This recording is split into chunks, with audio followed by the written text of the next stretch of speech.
एक फेज आता है यूनान में, प्रकृतिवादी दार्शनिक।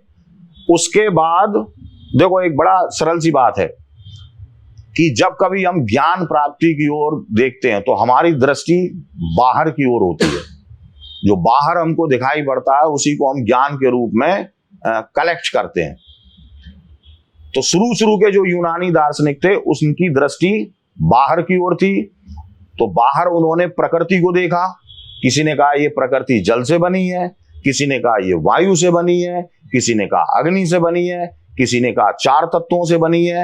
लेकिन महत्वपूर्ण बात है, कहीं पर भी अलौकिक या पारलौकिक सत्ता को इसके लिए उत्तरदायी नहीं माना जा रहा था। अब सेकेंड फेज जो आता है, जो बहुत ही इंपॉर्टेंट है यूनानी दर्शन में, उनको बोलते हैं सोफिस्ट। ये दार्शनिकों का समूह थे। ये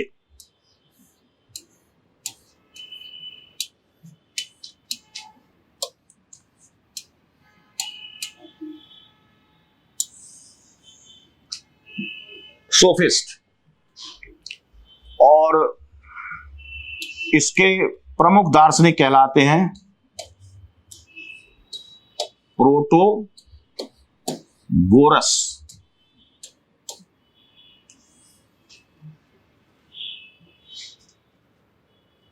इनके दर्शन का निचोड़ है पूरा एक शब्द में, और वो 3 मार्कर में आ सकता है,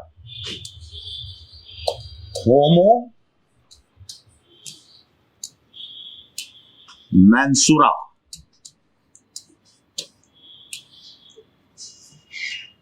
अगर आप होमो मेंसुरा समझ गए